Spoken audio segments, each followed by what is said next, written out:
چیلیہار صوبے کے دیگر شہروں کی طرح چیلیہار میں بھی آل امپلائیز الائنس کی اپیل پر احتجاج تیسرے روز بھی جاری رہا۔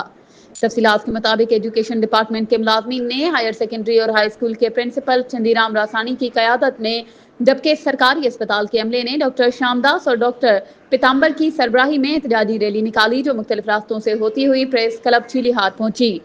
اس موقع پر ملازمین نے اپنے مطالبات کی منظوری کے لیے شدید نعرے بازی کی۔ ریلی سے خطاب کرتے ہوئے چندی رام راسانی، بیجومل عرف رانجھن راٹھور، ڈاکٹر شام داس راٹھی اور دوسروں نے کہا کہ ہم پہلے دن سے ہی آل امپلائیز الائنس کے احتجاجی کال پر شامل ہیں اور آخر تک شامل رہیں گے۔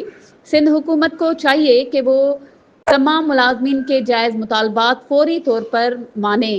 مقررین کا مزید کہنا تھا کہ سندھ میں پیپلز پارٹی کی حکومت ہے اور چیئرمین بلاول بھٹو زرداری دیگر صوبوں میں جا کر ملازمین کے حقوق میں آواز بلند کرتے ہیں، جبکہ سندھ کے سرکاری ملازمین پنجاب سمیت دیگر صوبوں کے ملازمین سے کم تنخواہیں اور مراعات حاصل کر رہے ہیں، جو کہ اس مہنگائی کے دور میں سراسر زیادتی ہے۔